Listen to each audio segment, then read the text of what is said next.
Welcome back, Bears fans, to another episode of the Bears Brothers podcast, and welcome to our Bills-Bears preseason postgame show. The final whistle just blew, and our Bears, blew it. They lost 28-27. They had a 20-0 halftime lead, gave up 25 points in the fourth quarter to make the end of this preseason unbearably long. But yeah, here we are, another late night. So this is like a weird post-game show. It's like a post-game show, but also Nick and I are going to unveil our 53-man rosters. But I guess I should introduce myself. Of course, I'm your host, Will DeWitt. And to help me break down this Bears game, I have Nicholas Moriano here with me. Nick, summarize that game in a sentence or two. Man, it was just long. I mean, it was 20-0 at halftime, and like you said, the Bears end up losing. It was just a long game. It started off promising, and then that was the end result. So it's just a long game in general. Yeah, and I opted out of the caffeine at halftime, and I'm already kind of kicking myself in the butt for that decision. It's been a long day. Personal note, going through a job transition. Actually got a promotion a couple days ago, which is very exciting indeed for me and the family. So a little tired of balancing all of this past couple days. Did double duty on the podcast, but we progress, we power through, and like I said, thank God the preseason is over. I can't wait to not even utter the words preseason again after this show for at least another year. But let's go ahead and let's jump right into our opening drive, which is the first quarter of our show. And let's begin with this week's monster moment. And my monster moment for this game is going to have to be Doron Grant's pick six, right? The second time the Bears defense was on the field for their second series. Only took a play and boom, pick six. Doron Grant on the right sideline for the offense, the Bears left sideline, depending on which way you want to put the perspective or the spin on this. But he jumped the route, made a nice play on the ball, was able to haul it in, and then just book it to the end zone. Got the Bears up 10-0 early. Did a lot for the momentum of the game, especially in that first half. Obviously, the momentum didn't carry over to the fourth quarter. But regardless, the guy who's been on the roster bubble, and he still is on the roster bubble, but someone who really needed to make a case to make this roster, plays like that get you noticed, not just by fans, but coaches, and that's why that's going to be my monster moment. And Brandon is not here, so Nick, do you have any stats of the game? I have a few if you don't, but I just wanted to give you the opportunity. I do not have any. I knew you would have some, though, Will. I knew you would have some. Always putting it on me. All right, so I have three. I could have four. I just had fun with numbers today. The first one, 19.25. That was the amount of yards per carry that Ryan Nall had in the entire game. It all came in the first half, but all of his carries came in the first half. I have another number. It's 8. That's the number of Bears who had reception in the first half. So obviously the Bears were spreading the wealth, which I really, really liked. Hopefully it's something we see this season come real games. And I have 10, which was the number of incompletions that the Bears defense at one time forced in a row. So obviously that was all wiped away by the number 25, which was the points given up in the fourth quarter. But just a few stats just to throw out here today in the preseason finale. Nick, I'm going to hand it over to you for your knack or knock. What do you got?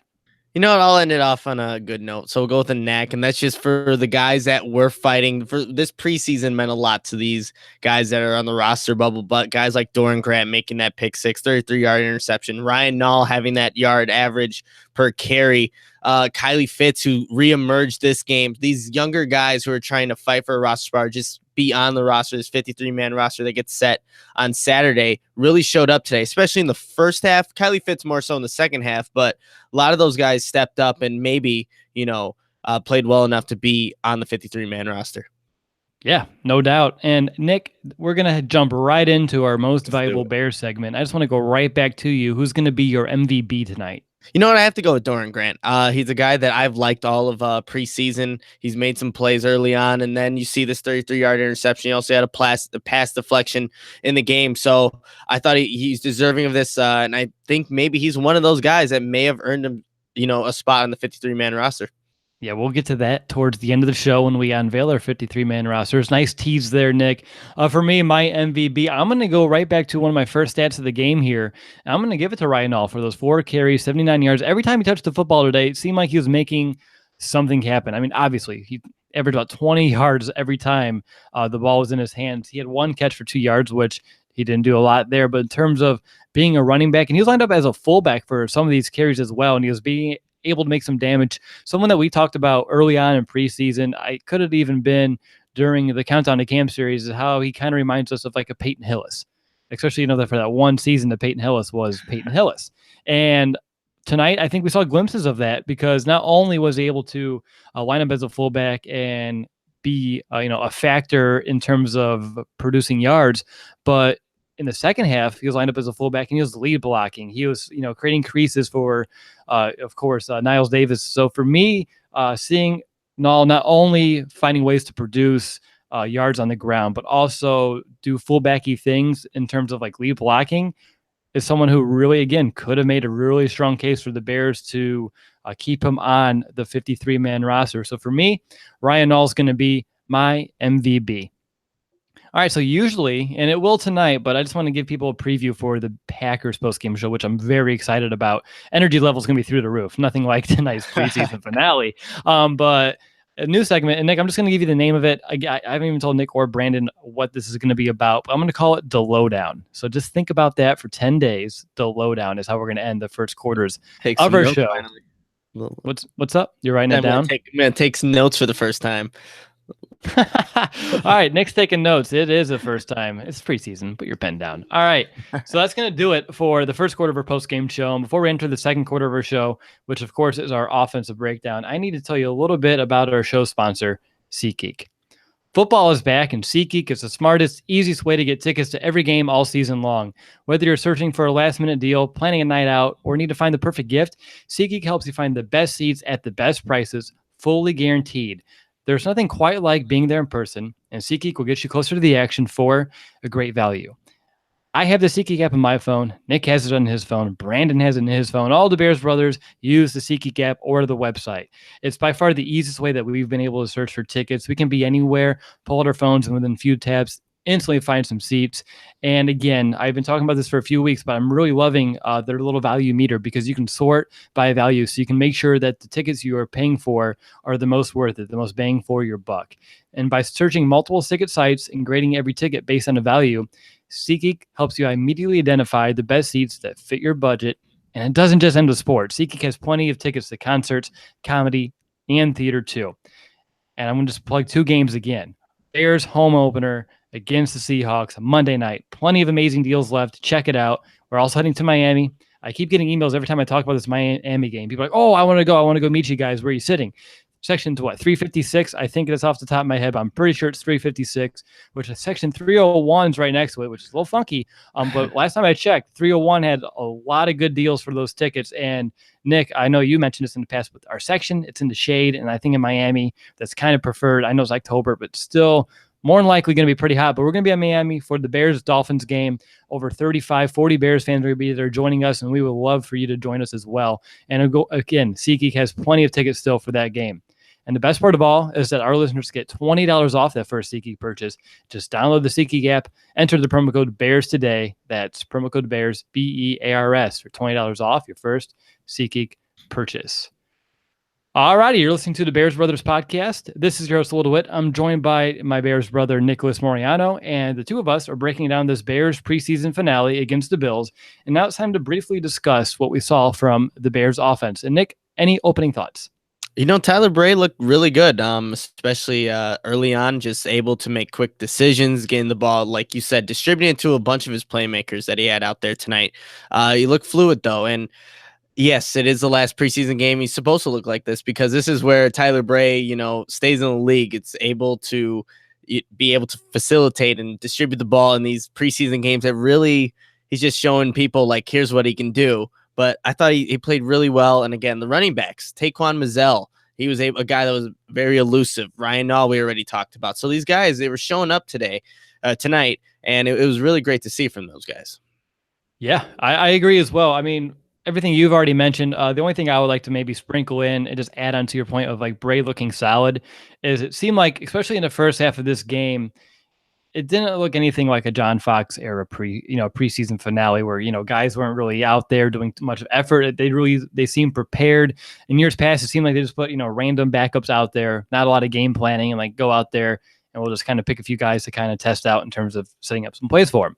This is totally different. You can tell they had some sense of, direction, how they wanted to take this.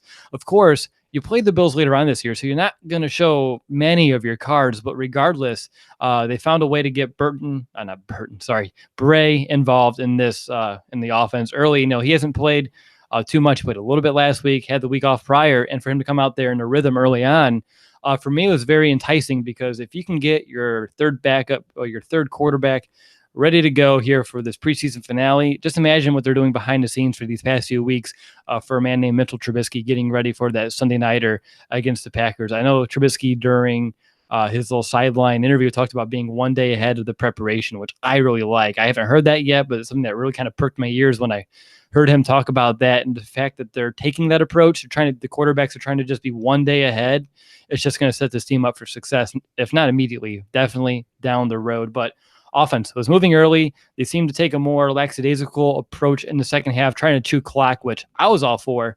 But of course, the Bills had other things coming in the fourth quarter. So looking at position specifics, and we don't have to go really too much depth into this. Again, it's a game that you don't get a lot to take out of because a lot of these guys aren't going to be on the team here in just a few days. But Tyler Bray, we already talked about him a little bit, quarterback, but he finished 19-29, 180 yards. He had the one interception, which I think, went right through the receiver's hands, and the DB just made a really good play on the ball. I was only sacked one time, but overall, Nick, what would you take from Bray's day? And I know we're going to do 53-man roster predictions later on in the show, but do you think he earned his way onto the team if he's already on the outside looking in? What's your take on that? That's tough to say because, again, we have to take this into perspective. He is going against, second, third stringers, guys that are probably not going to be in the league come tomorrow or whatnot. So Tyler Bray, he had a really good game, and I was expecting him to, especially, playing against these low-level guys, which he's at right now. So I don't know about if he, played himself a spot in the 53-man roster, but yeah, he had a good game. Like I said, he was decisive. He knew he knew what he was doing out there. And that's what you want to see from a guy like that, especially playing with guys that he's been practicing with for the majority of training camp, these lower level guys. But yeah, I expect him to look good. For me, we saw him a lot in the Hall of Fame game, which again was almost 5 weeks ago, which is insane that it happened so fast. And then from now, and I see growth, and that's what I like to see. That's what we talk about all preseason long, that we want to see development, we want to see progress, we want to see growth. And I think we saw that out of Tyler Bray throughout this preseason, throughout this training camp. And so for me, I just want to, even if he's not going to be on this team, I know he's did a lot of work for helping Trubisky get acclimated in this offense. And he did a serviceable job this preseason, and he can tell he put in the work. He got better as well as the rest of the Bears offense did as the preseason went along. So for me, I just want to kind of highlight the fact that we have seen improvement from him throughout this preseason. Real quick, before we go over to running backs, I just saw a tweet. He goes by Big T on Twitter. Apparently the Bills fans at Soldier Field are acting like they won a Super Bowl, which, Bills Mafia, that's what they do, apparently. But I just want to say, apparently they're a little rambunctious over there at Soldier Field. Just an update I saw come across my Twitter feed. But let's go ahead into running backs today. We talked about null and depth. Niall Davis, 19 carries, which is a load of carries for him. Only 48 yards. Obviously, he's someone who isn't going to be making this team. He's just a veteran out there trying, any chance to keep his NFL career afloat. Not happening here in Chicago. But let's talk about, Taquan Mizell. 9 carries, 23 yards. He was doing a lot of making people miss, but he wasn't really gaining much yards after the fact. So now that the preseason's over, Nick, how would you assess Mizell and where he stands in your overall take? Was he a disappointment compared to what you thought he could be this year? I don't know. I didn't have high expectations for Mizell coming in, but I did expect a little bit more than what he did show. He was just inconsistent. He was supposed to be a guy that can catch out the backfield. Didn't really show that. You knew that he could probably make people miss, and he did show that this game. But I think the inconsistencies with Mizell is probably not going to get him maybe a spot on this 53. But he's still very young, and he still has time to develop. So it'll be interesting to see what the Bears want to do with him moving forward. Yeah, exactly. We'll see exactly how all that plays out. For me personally, disappointed. It seemed like he was a good fit. He was someone who we took off of the Ravens practice squad. So I really thought, I think that's how it's been a year. So sorry if I apologize. Ravens. I know it's the Ravens. I just forgot if it was someone through waivers or a practice squad. If he got cut, one of the last cuts, and then we put him on our practice squad. That might have been how it came out. But regardless, he's someone we brought in last year early on, kept him on our practice squad. And then throughout this all OTAs, you heard some good things. And come training camp, And this preseason, to me, is a slight letdown. Again, not super high expectations, but I thought we'd see a little bit more glimpses out of him, especially if he's going up against backups. I thought we would see him kind of shine just a little bit more, but we didn't see it. But again, someone who did shine, Ryan Nall, and we talked about, the yards that he put up. He had a 25-yarder, and throughout the season, the preseason, he had runs for 69, which we saw, a 32, a 25, and a 17. So big chunk plays coming from a big guy who, again, he's looking really quick for someone his size. He's very elusive in space for a bigger man. He has really good cuts. He makes people miss. So for me, he's someone who's building a really strong case in my eyes. Is there anything else about Nall that maybe stuck out to you today that we haven't mentioned? I mean, he's just elusive, even though he is a bigger guy. He can make people miss. And man, if he would have just planted that foot on the safety when that big run happened, he would have been gone. He's got some good speed to him as well. So yeah, Nall, he had a very good game. He's had a solid preseason. The versatility, he was lining up at fullback this game a lot, being that lead block, and he's showing that he can do more than just run the ball. And that's exactly what, a team like the Bears is going to want from a guy who's trying to make this team. Show your versatility. Yeah, like that hybrid fullback role that we are talking about over a month ago. And when he was out there blocking, he did not seem, again, he was going up against second, third string guys, but he wasn't being overwhelmed. He was standing guys up, creating creases, pushing guys out of the way in order for, Davis to just, turn up the yard. So for me, good things out of him. Was it enough? We'll find out on Saturday. I have my own prediction coming up later on. But let's go over to wide receiver today. The big one was Tanner Gentry, the 4 catches, 46 yards. Was this the last time we see him in a Bears uniform, Nick? I think it might, and we're just giving out little by little what we think is going to be in this roster, but I think so. Tanner Gentry, a guy that he does do some good things in the preseason, and he has done that for the last 2 years now, but. Yeah, I mean, there's just so much talent now on the Bears, at the receiver position, and the turnover that happened from last year to this year is incredible. But I think this might be the last year we see Tanner Gentry. Yeah, no, we're just little by little. If Brandon is here, be yelling spoiler alert like 4 seriously. times by now.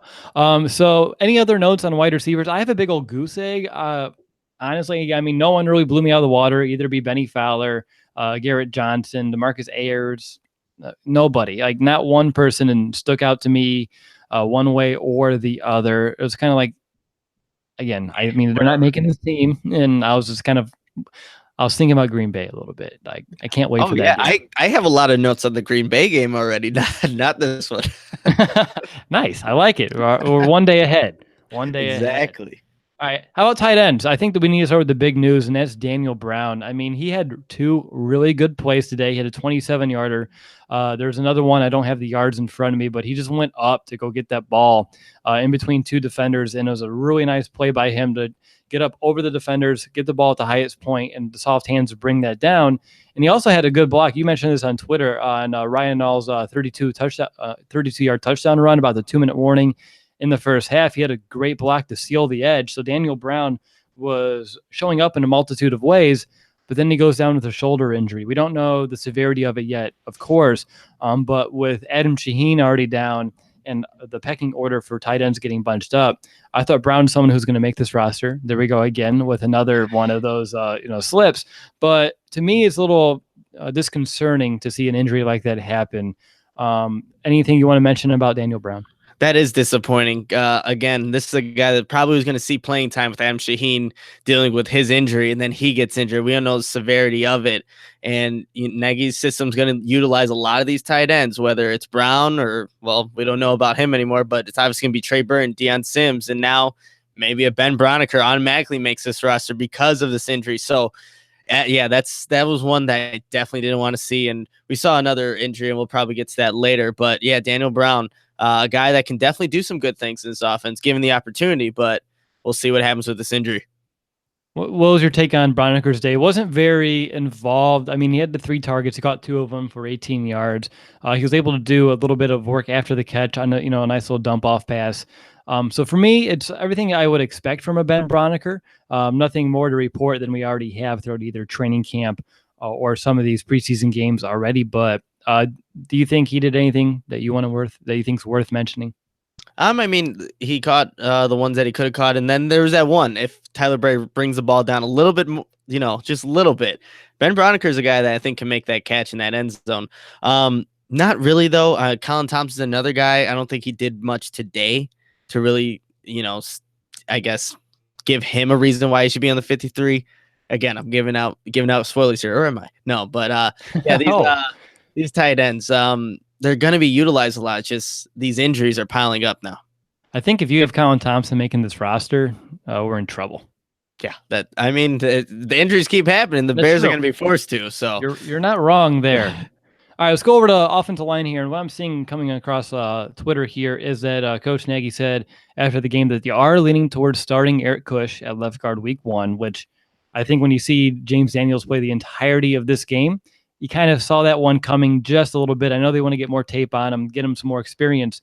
But were you surprised that Daniels played the entirety of today's game? Because I really thought he'd play a half, maybe 3/4, and then you would see like a Jordan Morgan go in. But we didn't see Jordan Morgan at all.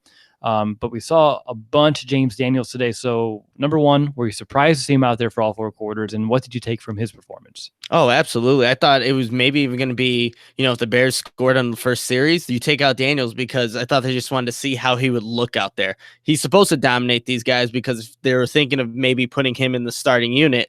Obviously, you're going to want to dominate the lower competition. But when you see him out there for the entirety of the game, that lets you know, okay, they're just wanting to see what James Daniels is able to do. I think they have their starter in Eric Kush. He's going to be the week 1 starter. And then at some point, I don't know if the Bears are just going to wait until Kush maybe takes a relapse backwards in productivity, or if Daniels just, I don't know, plays him in practice. I don't know what the deal is there. But yeah, Eric Kush is going to be the week 1 starter, and James Daniels is going to have to eventually get on there, which is, I don't know. James Daniels just provides so much more, I think, at the position, just athletically, and he's already shown that he can compete with the ones. But hey, it's the coach's decision. He knows a lot more than we do. Yeah, exactly. I know that your inner Hawkeye is coming out a little bit. Mean, of course, I want to see my guy, Mike Daniels from Green Bay, and against James Daniels. I mean, that would have been a great matchup. But again, it looks like we're going to have to wait until the next time the Bears and Packers play. Too many Daniel Brown, Daniel this. Whew. It's throwing me for a loop. All right, so let's go to offensive line still. We're here. Any other notes that you have on it that you think that you want to let our listeners know?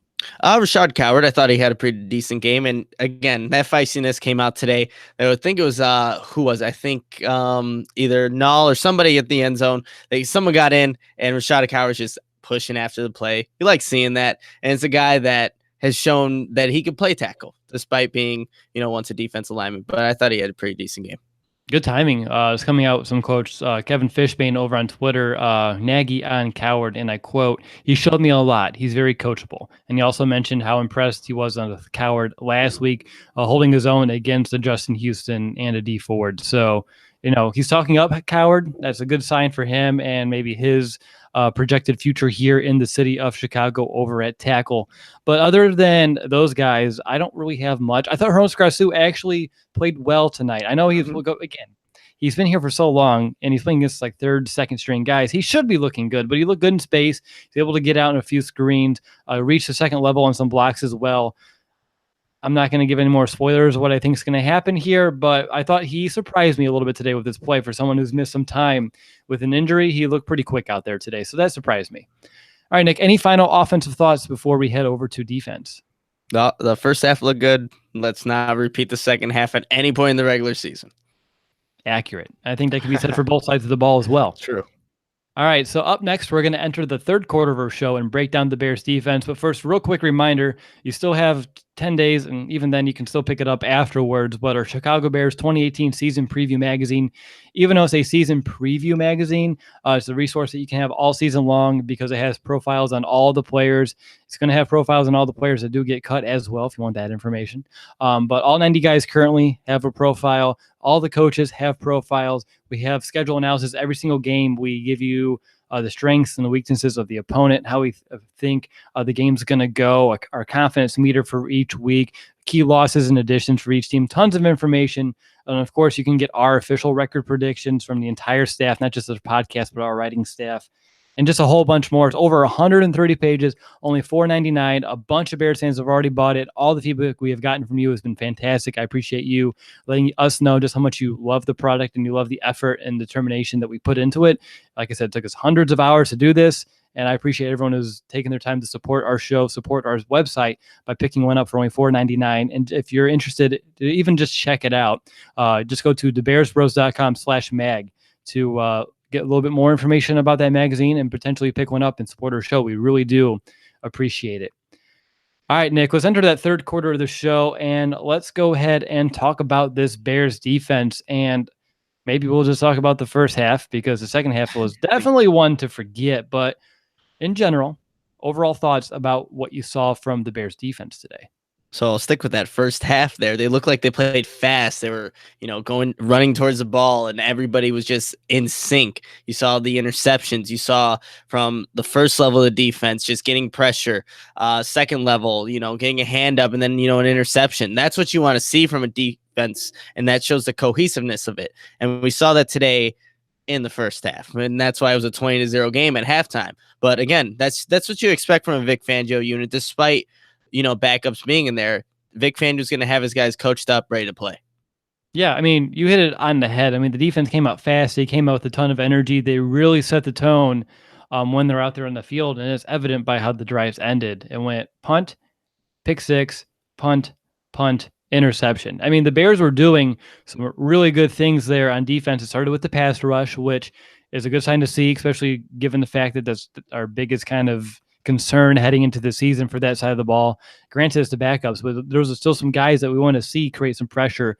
And credit to Vic Fangio for being creative with how he was getting that pressure tonight as well. I know you don't want to show a bunch, especially against an opponent that you're going to see here in November, but he still did a good way of finding ways to get some of these guys into the pocket, create some pressure on McCarron. And I thought that was an underrated aspect because all the highlight goes on the player. Like, oh, look, he got to the backfield, was able to get it. But if you're watching the replay, which I didn't get many replays over watching on a stream.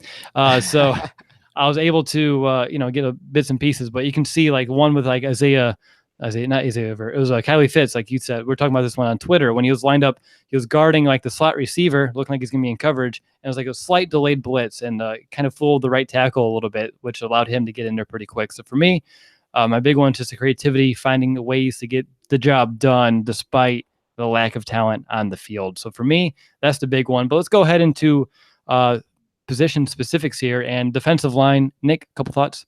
Yeah, I really liked what I saw from, Abdullah Anderson, a guy that most Bears fans probably haven't heard of a lot this preseason or just in training camp or anything, but he played, from start to finish, even though those guys were gassed by the end of by the fourth quarter getting there. That guy, Anderson, was just getting after the quarterback, trying to, make a play for himself. And that's what you got to do in this fourth preseason game. Make a name for yourself, give the team a reason why they can bring you back in some form or some fashion. But Abdullah Anderson was a guy that I thought, helped himself out tonight. Yeah, no, he's someone which, I have here, he was able to generate a ton of pressures. He had the deflection on the Teemu pick. He's not going to make the team, but he had a really good showing that if someone needs a defensive lineman throughout the season, it could even be us. I hope it's not us, but it could be us. He put some good tape out there for him. So for me, it's just a good thing for him as a person, as a player who is, this is a game that you're kind of putting yourself out there, not for just the Bears, but the rest of the league. And I thought he did a good job by doing that today, making the most of this opportunity. So other than that, looking at defensive line, you had Savon Walker. Apparently that C is like an S, like Savon Walker. I don't know. I thought Jim Miller was just pronouncing it wrong. I thought it was just Kavon Walker. I have no idea, but yeah, he's had some pretty good plays as well. Just the pursuit that he had. I know he had a nice swim move to the inside to get AJ McCarron. So yeah, Savon, however you want to pronounce it, had a good game tonight. We can just call him Walker. Walker. We can be okay with that. I can pronounce that one correctly without have to worry. And then the other one, Bilal Nichols. I mean, he didn't do too much early on. I think they're getting some other guys some looks. But he had the one sack near the end of the game, which was just a ton of effort. He had to get through multiple blockers on his way to get to the quarterback. So good effort play there by the rookie, someone who has really impressed over the last few weeks. Moving into linebacker, Nick, you can start inside or outside, but just anything you want to mention on these guys. We'll start inside, and then we'll get to the bad news later. John Teemu, a guy that we know can play, just probably doesn't have the athletic ability to, be what possibly he could be, but he made some good plays tonight. He read the right reads, was able to drop back in coverage. He had that interception. He played fast tonight, and that's what you want to see from a John Teemu. Joel Iyiegbuniwe, on the other hand, I thought, still is finding his way on this, what his role is in the defense. And I know, obviously, being the inside linebacker, that's a tough position to play in Vic Fangio's defense, but you saw him at times just not maybe in the right spot where he needs to make a play, or just getting kind of bullied on by one of those offensive linemen. So he still has some work to do. Not too concerned about it because he did start training camp a little late with I think it was a shoulder injury that he was dealing with, but he still has some work to do for sure. Yeah, he's a little bit behind, which, it's a little bit up. It's like, it's not alarming. It's a little disappointing because he's someone that we hope he'd be a little further along. Again, he shouldn't have to see the field as an inside linebacker this season. He can come in like for some sub packages, but he shouldn't have to be out there for any extended time. So if he's going to be able to be a decent contributor on special teams, we should be in pretty good shape with Iggy as he catches up here on the Bears defense. The one note I have on Iggy, that as a positive that I like to share, is I don't know exactly who caught the ball, but the Bills had a big play along their left sideline, and the guy's just trucking down the field. And next thing you know, I see Iggy number 45 enter my screen, and he's closing in on him fast. And I was like, whoa, where did that come from? I knew he was quick, but I didn't know he was like that quick. Now, Iggy didn't get the tackle on that play because he got wrapped up before he was able to get completely there. But just the closing speed is something that I think is worth noting, because obviously that's something that the Bears saw in film from his days in college, and they see it translating to the NFL. And plays like that, for it to close from behind that quickly is it was enticing. And he has so much raw athletic ability. If they can really just coach him up, I do like what I see out of Iggy. Just like you said, Nick, he needs to learn the defense, learn his role, and once he does that and he gets comfortable and he can play fast, because he's real fast, he could develop into something real. I'll add something to that too, because on that crossing route where Iggy does give up that, that touchdown, the eventual game winner, you see that if Iggy just knows his assignment better, he just reacts. He relies on the athletic ability to make the play. No doubt he's going to be faster than that tight end, I believe, just from, seeing what he was able to do in this game, just with that speed that he does have. But once he actually learns the plays, he can rely on that. Then he probably makes that play, maybe deflects that pass. Who knows? Intercepts the pass. So, yeah, it's just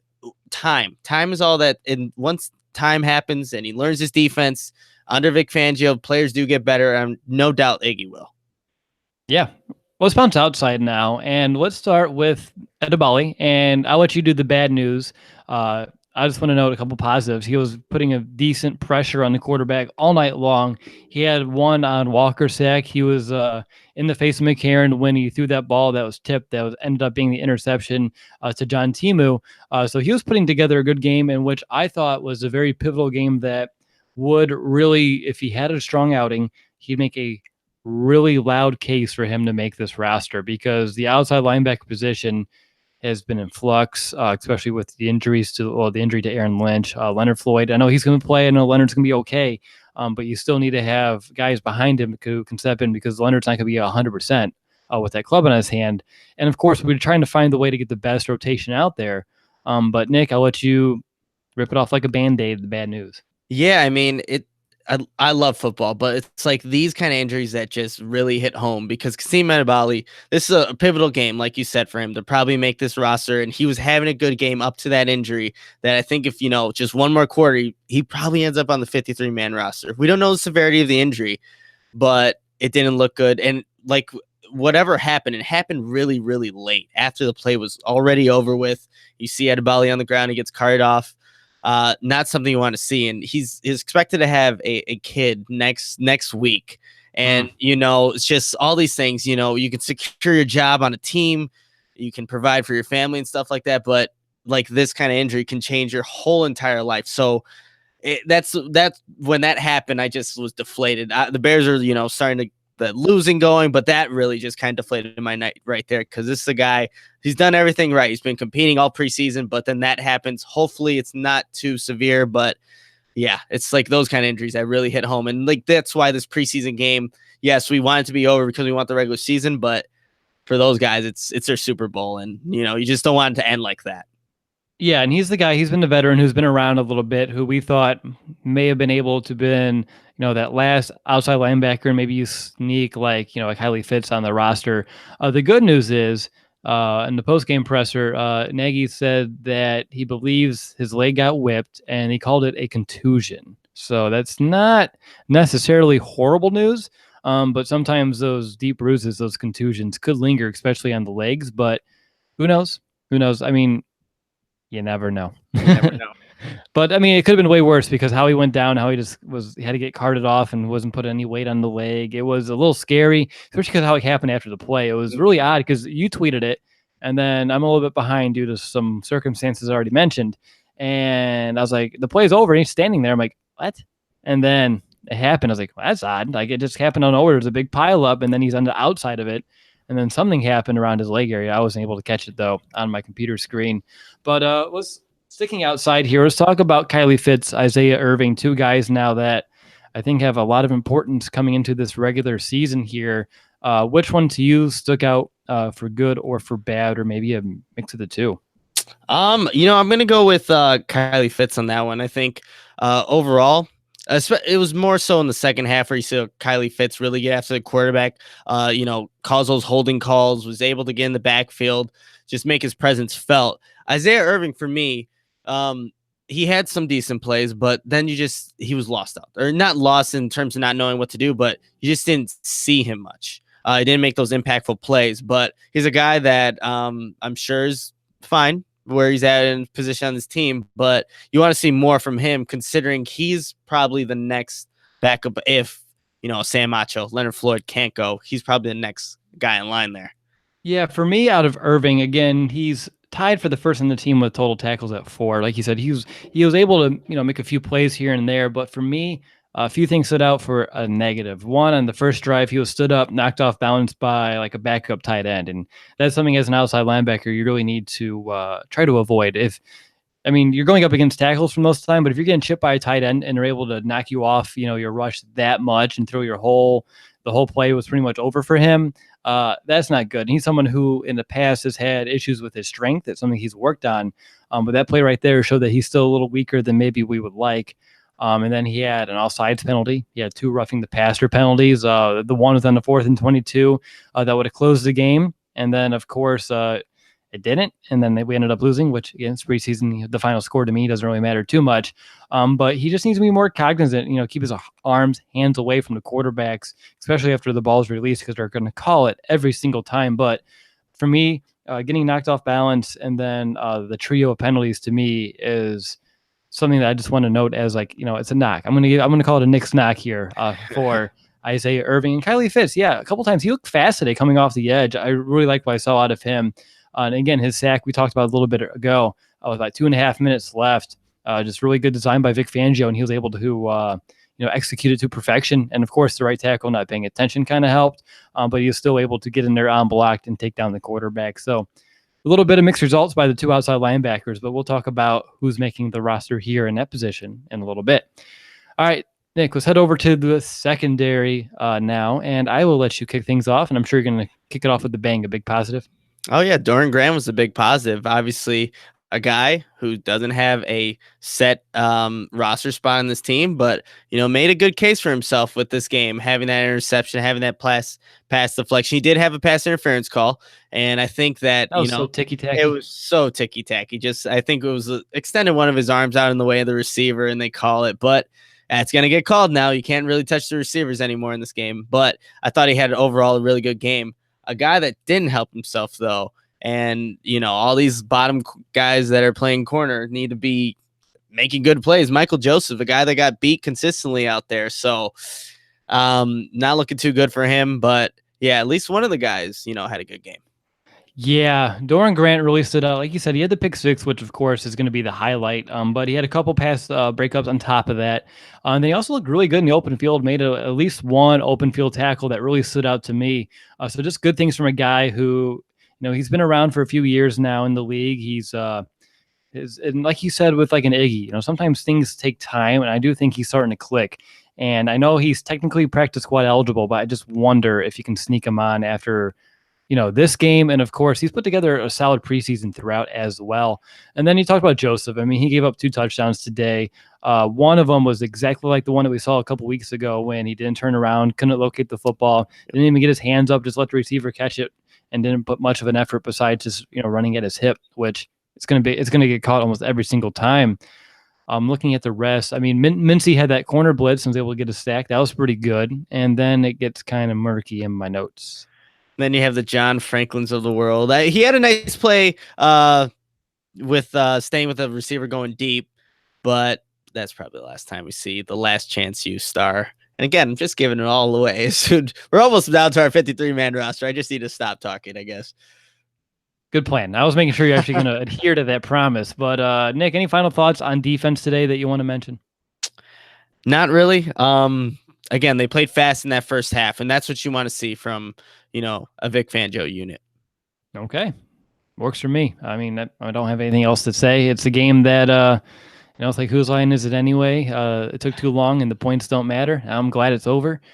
So let's go ahead and enter the fourth and final quarter, but don't go anywhere because even though it's the fourth quarter afterwards, we're going to do overtime and we're going to give you our 53-man roster predictions. But let's go ahead and hit on a quick hit on special teams today. And I think the only thing even worth mentioning, as at least at this point, we can talk about it when we get to the roster predictions, is Parkey. He missed a third field goal now this preseason. This one was the first miss inside of 50. I know Brandon would definitely bring that up if I didn't, so I want to make sure I did, even though he's not here. But as time was expiring in the first half, which is interesting because when they missed it, I didn't tweet it out. I didn't even care to think about it, but the thought hit my mind was like, that's a sour way to head to the locker room, and I bet you the second half is going to suffer because of it, and it did. And it took to the fourth quarter, but it did. It was a momentum shifter. If you would have hit that and we would have been up 23-0, would have been a different tone heading into the locker room and, of course, entering that second half. But, Nick, on a scale of 1 to 10, how worried are you about Parkey heading into the regular season? Man, a 1 to 10, I think I'm going to go with maybe a 6.5, 7.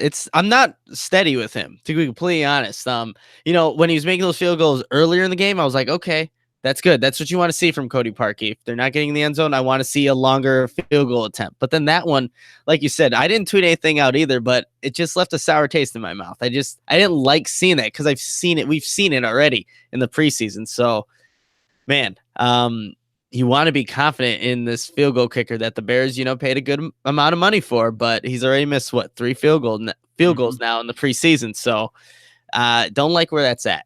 And he wasn't really consistent in practices either when we were there during training camp. So it's not like a random issue that we've seen in games. It's something that we've seen throughout his entirety of, training camp and preseason. And he had 5 preseason games to kind of get a flow. And today was just Patrick O'Donnell holding. So it's the trio that they want to kind of work with. Didn't really see much. It was a little upsetting to see that. I would say I'm more like 5.5. I'll wait till the games matter to get a little bit too upset. But like I talked about last week, for kickers especially, it's a lot of confidence. And you have to wonder where his confidence is after missing a third field goal, one that was relatively a chip shot, and he just kind of pushed it and hit off the upright. So for me, you have to wonder where the confidence is. Hopefully he's not, too down on it, but if he also needs to learn take it as a learning experience and take it as a motivator to get better once the games do count. Because on Sunday Night Football, with millions of people watching across the world and that first primetime game for the season, well, besides the Thursday night opener, you better believe the butterflies are going to be going just a little bit more than they are for tonight's preseason game against the Buffalo Bills. All right, Nick, 2-minute warning time. And for those who are wondering what the 2-minute warning is, this is where we wrap up our thoughts on this game and put them into perspective moving forward. So, Nick, what's your 2-minute warning? So the score 28-27, that doesn't mean a thing. Obviously, the Bears didn't want to end their preseason like this.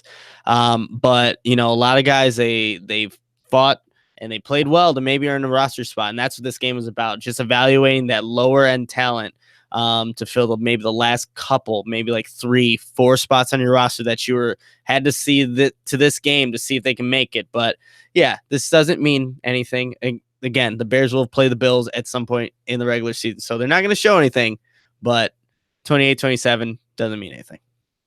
Yeah.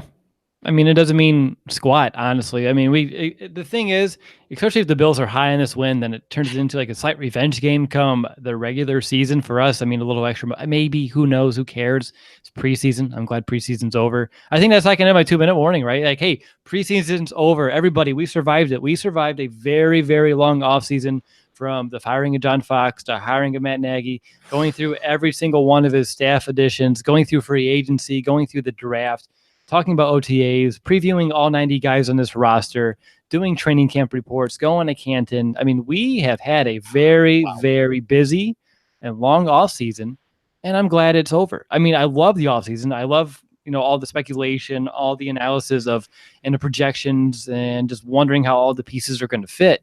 But I'm glad to get real football back in 10 days. It feels so good to get back in our swing. Like, I'm already setting up our podcast schedule for next week, all 5 parts of our preview. We have a live preview show in St. Charles, Illinois at the Pheasant Run Hills Resort. I'm glad I was able to remember that off the top of my head at 1 o'clock on Saturday, September 8th. We would love to see you there. I'll give more of an official announcement at the end of the show, but I'm excited to get back in the flow of the regular season. 5 podcasts a week, the post-game shows. It's going to be a lot of fun. And I think, this is our 4th year, by far going to be the most exciting year to break down Bears football with UR. And that's apparently what I'm going to use for my 2-minute warnings. As you can tell, this game is officially behind me, which I think it should be behind you by now for everybody listening. All right, we are now officially in overtime, which is uncharted territory for us, but I kind of like it. I'm not going to lie, and I had to throw out that phrase. I haven't used that one in a long time, Nick. But let's go ahead. 53-man roster. Nick, list all 53 right now. That's how you want to do this? Thank goodness, because I was not going to do it. I was going to, no, that's not how we're going to start this overtime period. I think. Let's go positions. Let's go quarterback. Okay.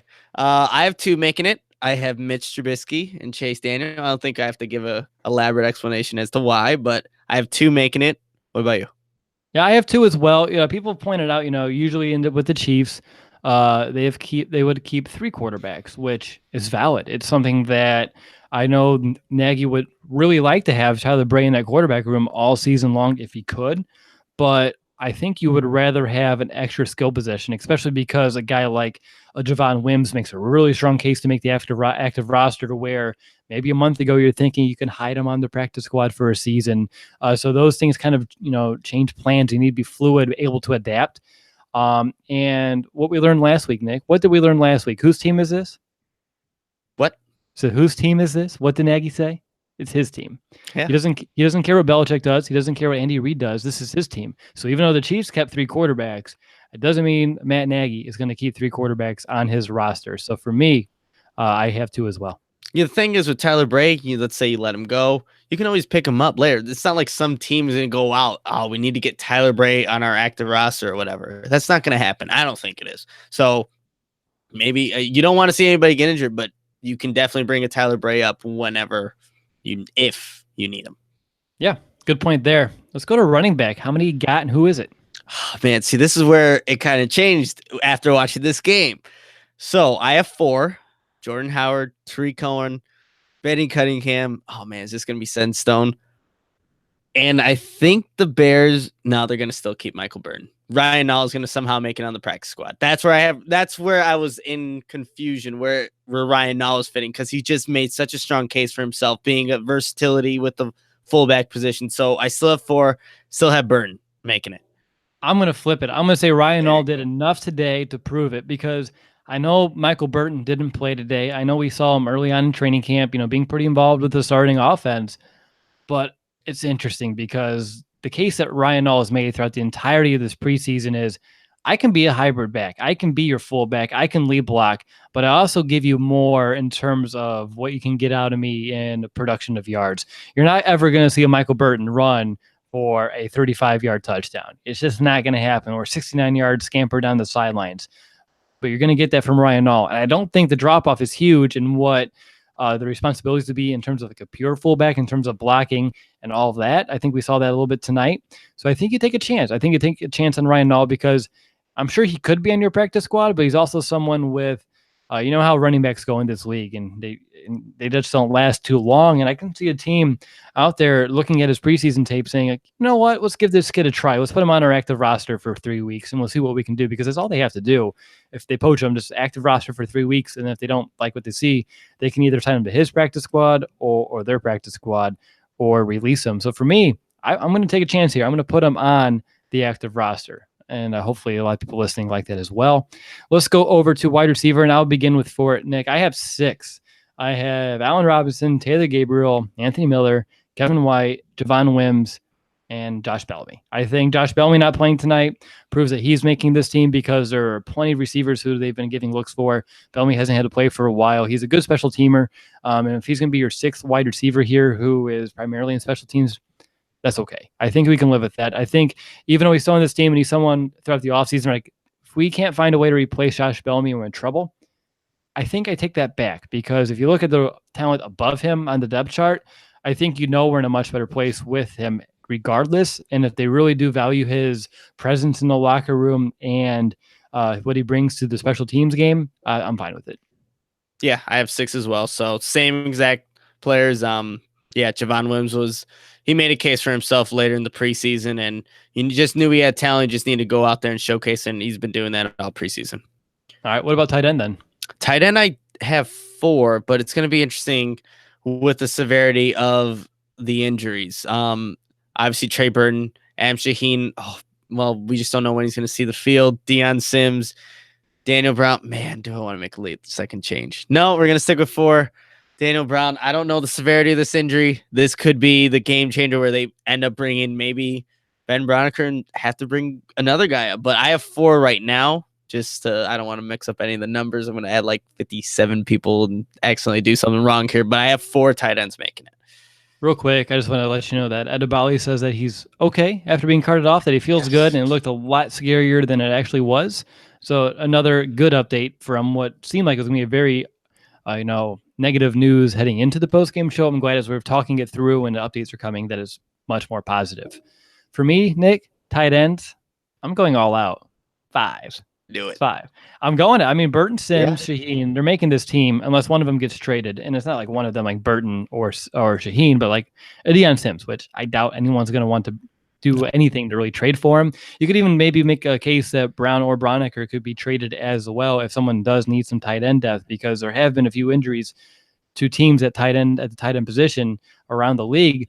And I think the Bears are loaded at this position, and I think it would be wise to remain loaded at this position. So for me, I'm keeping 5. I know Shaheen, we're very unsure when he's going to reach the field. Brown, it doesn't seem like it's overly, I think they're still evaluating it, but it didn't look overly terrible. It was a shoulder, and maybe he can miss a couple weeks, but regardless, you'll still need 3 tight ends week 1, which would be Burton, Sims, Broniker. But I really like what Brown brings to the table in terms of a receiver. He proved that he can also be an effective blocker, and I just wouldn't want to ruin the depth here. So I'm going to keep it strong. I'm going to keep 5 on my roster. All right, offensive line, how many? Who you got? I got Charles Leno, James Daniels, Cody Whitehair, Kyle Long, Bobby Massey, Eric Cush, Bradley Soul, and Rashad Coward. 8. Got 8. Got 8 offensive linemen. What about you? I have 8, and I think I have the same exact ones. I was more focusing on putting up the correct number of digits and listening to the names, but Leno, Cush, Whitehair, Long, Massey, Daniels, Sal, Coward. Yep, that's the same 8 I have. I did have, at one point I had Watford on there, but that obviously changed when he got cut. But I did have Parikh in there at some point, but then I just thought about it. I think Rashad Coward, he was the guy that I was like fluctuating in and out, but he's been consistent and tackled, and I think the Bears are going to want that just in case. Obviously, you have Leno and Massey there, but just in case someone goes down, obviously you don't want Coward to be starting at any point of the season, but he's a guy that's shown some promising upside, despite the, position change. You say you don't want him starting, and I understand that, but I do think if he gets thrust into it for some reason or another, I think he'll surprise some people. He's super strong. He had a good week. Had a good week last week against some really Kansas City starters. So for me, it might not be game plan A, but if you have to throw him out there, I think he'll surprise people, which could just really turn his career around if he does get that opportunity. Of course, those are steps down the road, but something just to consider. But yeah, I don't see another lineman being worth the 9th. unless they keep Gursu. I just don't see his value there. If you have Kush who can play center, you of course have Daniels who can play center. So for me, Gursu is the odd man out here, and I think I was actually debating keeping 9 with Earl Watford. But that kind of changed. That's why I added the extra tight end, which maybe that's the reason why they let him walk to get another job somewhere, because he has played really well this preseason and in training camp. So let him go get a spot where he can be utilized just a little bit more, maybe get a little bit more money while he's at it. So for me, 8 linemen, and those are the 8.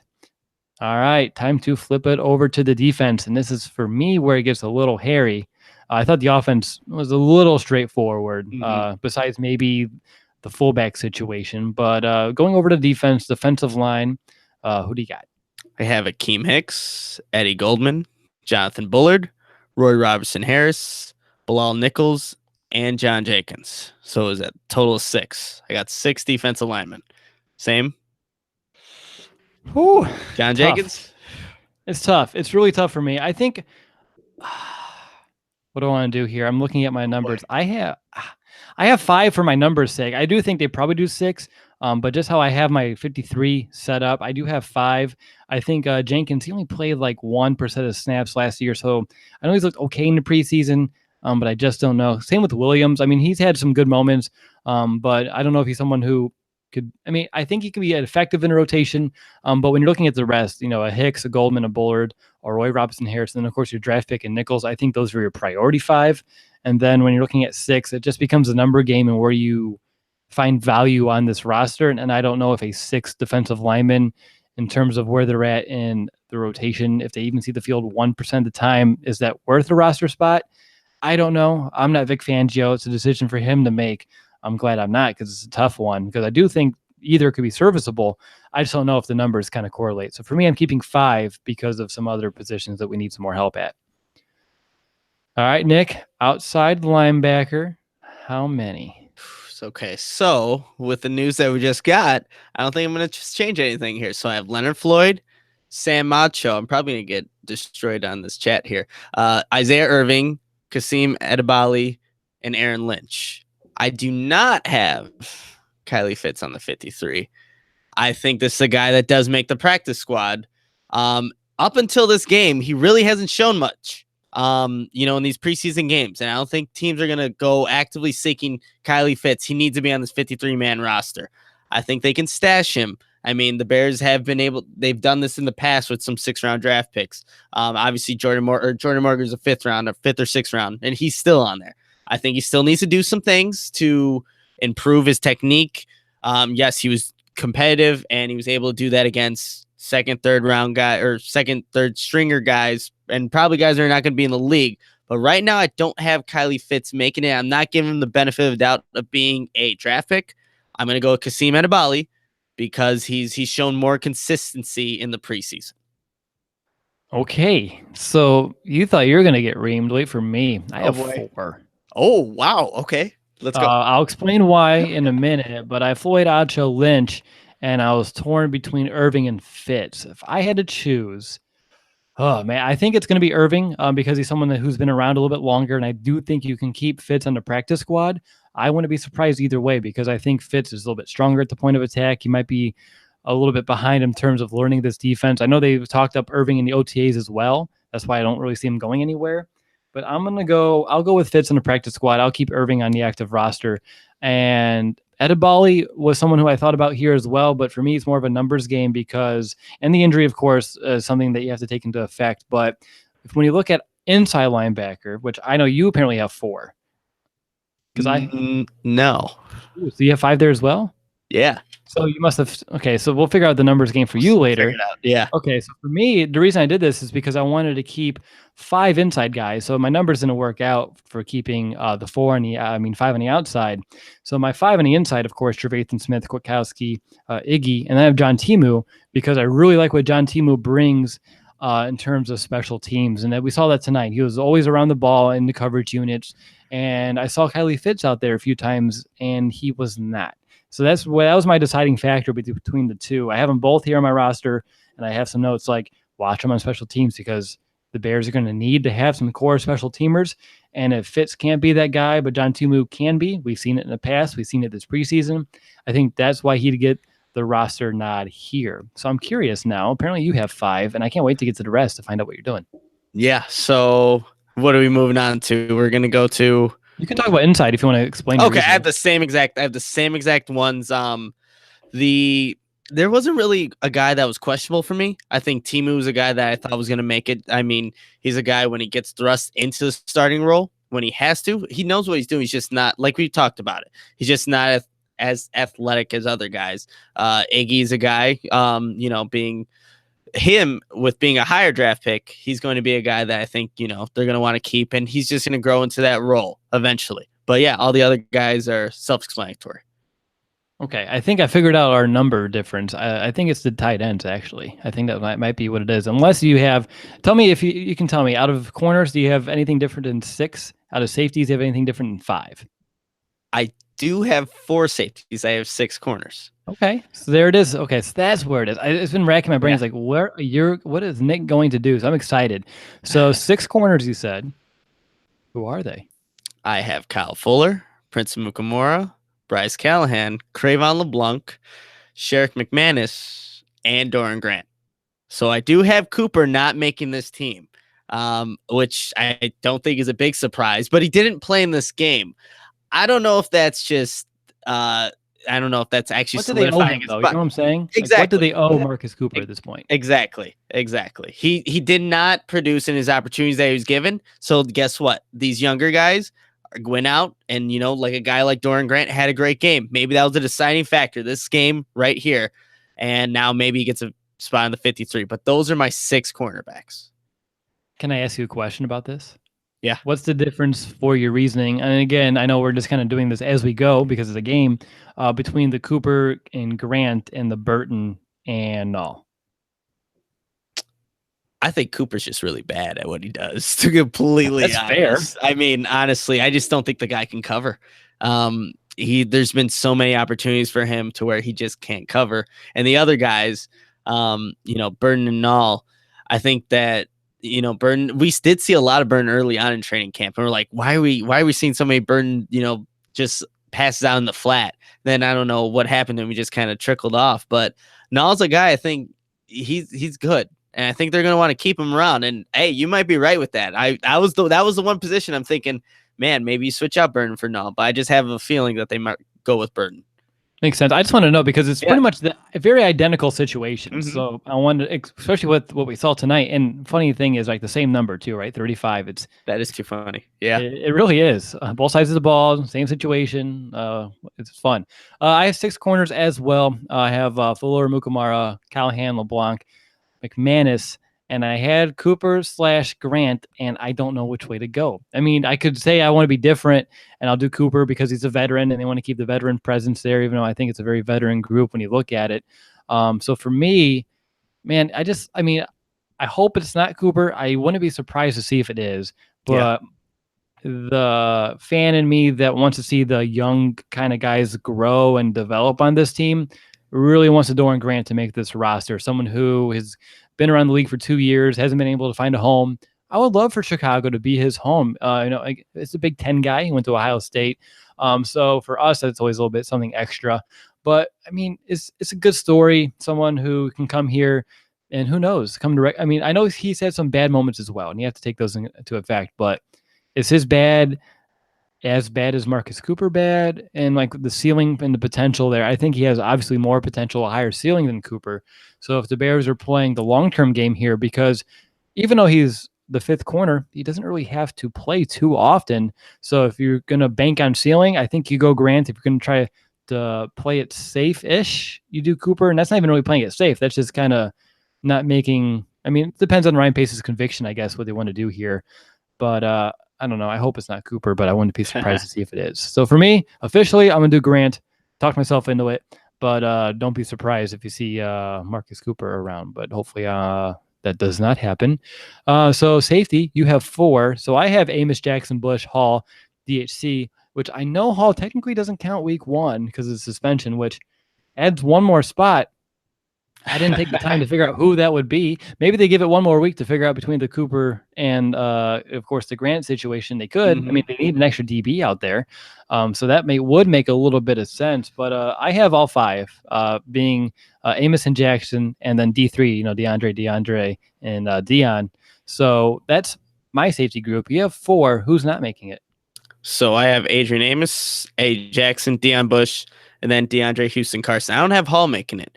A guy that I liked early on. He's had some character issues. I wonder if the Bears, just want to get away from that at this point. Got in a bar fight, has a 1-game suspension. He has shown some nastiness on the field, which I do like, but I just don't know if Ryan Pace keeps him. Obviously, DeAndre Houston Carson. I don't know if he's in a sling right now or what it is with his broken arm, but obviously he's not able to play. And you got to hope that Adrian Amos, A. Jackson stay healthy, which they showed they have been able to last season. So, yeah, I'm just going to go with 4 there.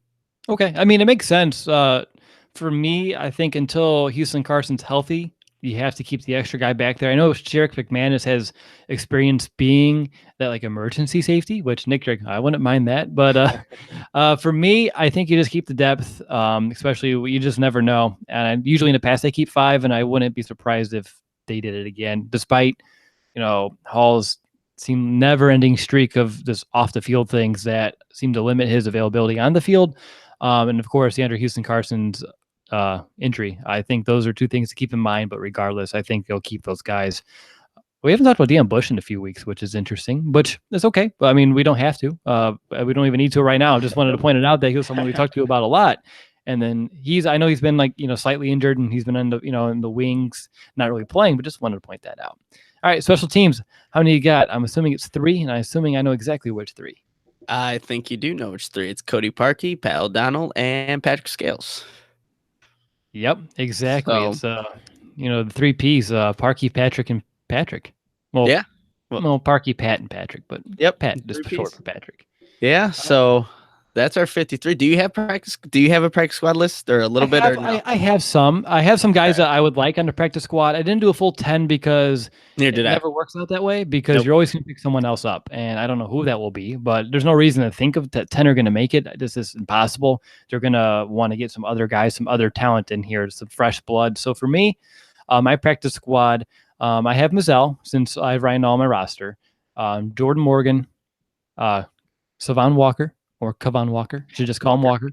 I have, who did I go with on my? I have Fitz out, so Fitz is going to be on my practice squad, of course. Kevin Tolliver, and the rest of the guys are kind of up in the air. Anyone from Michael Joseph to Josh Woods or Elijah Norris is kind of up in the air, depending on what the Bears want to do with them. What about you? I have Kylie Fitz, DeMarcus Ayers, Jonathan Mincy over Michael Joseph, Kevin Tolliver, Taquan Mazzell, Ryan Nall, and then Jordan Morgan. So that's 2, 4, 6. So I have 7 guys on there. So I think that's pretty fair. That's pretty accurate. And then the remaining 3 will be other guys from cuts. And who knows? Someone on the 53 can end up being a guy who's ended up being cut. So exactly, a lot of variables still in play. I can't wait for Saturday, because I feel bad saying that, because I know this is where some dreams end. But I want to know who's here, and I want to know who's staying, and it's a good thing to know, because we can kind of game plan for it, especially here on the podcast, who's going to be here, who's going to be part of this team, and how the depth chart kind of shakes out. Because throughout this preseason, they've really thrown people up and down the depth chart, and it's made it very confusing to figure it out, which I think is obviously deliberate. But regardless, I think it was wrapping it up the preseason in general in the 53-man roster.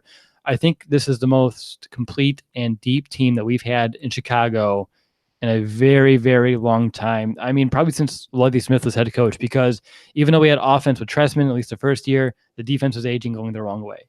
And then we kind of got the defense back after a couple of years, but the offense trended downward, horrendously, very sharply. And now I think both sides are kind of evening out, right? We had the top 10 defense last year that is staying put, and then we have an offense that's on the rise. And I feel like it's the most balanced team that we've had. And looking at the roster, I mean, I'm very proud of what Ryan Pace has been able to do here at his time of GM. I know they have some difficult cuts to decide. I mean, it's easy for us to speculate and have some fun here on a podcast, but there's some really tough decisions, and those are going to affect how the season plays out. So hopefully they make the right ones. So that's all I have on the 53-man roster and really the preseason. I'm really happy to put a bow on it and call it completed. Finn, But Nick, anything you want to mention before we head off? No, I mean, preseason's over with in 9 days. We'll see regular season meaningful football. Bears, Packers, Lambeau Field Sunday night. That's going to be so exciting. Yeah, I can't even put into words how excited I am. It's 12:30 in the morning. My wife is still downstairs, probably sleeping on the couch right now, probably wondering, I get off the podcast. I have to work in the morning, so thank you for that. But yeah, that's it, guys. Pat yourself on the back. The preseason is officially over, and the fact that there's like 200 of you at 12:30 my time, 11:30 Chicago time, watching a preseason postgame show for the 5th preseason game. I mean, tap yourself on the back because you guys are awesome. It's seriously great. It really is because. I mean, it proves you're a diehard. I mean, not many people will go out to not just watch that game, but to listen to two guys recap a meaningless game that was awful in the second half and then talk about 53-man roster protection. It just means a lot to really, Nick and myself, Brandon, he was out watching the Purdue Northwestern game in West Lafayette, where he graduated last year. So we all appreciate your support. And if you thought this post-game show was good or entertaining, just wait to the next one and the next one, because the regular season comes here and we kick it up like 10 notches. I'm very excited to break down this season all the way through, like 5 shows per week. Expect it, get ready for it, schedule for it. It's going to be a lot of fun. It really is. All right. And one last call to let you know about our show on Saturday, September 8th at the Pheasant Run Resort in St. Charles, Illinois. Show begins at 1 p.m. Definitely get there early if you're planning on showing up. Come meet us. Come say hey. We love to talk and meet with all of you. Come get a drink. Come enjoy this man cave that they have set up and watch us talk about our, the Bears against the Packers, our preview. Usually those are going to be on Thursday. Of course, with this live show being on Saturday, we're going to push that back just a couple of days, but we hopefully have something else up in the works to kind of make up for that, a bonus episode, if you will. And if you're interested in, of course, joining us for that, and you have any questions or concerns, please tweet us, message us on Facebook, email me at will@thebearsbros.com.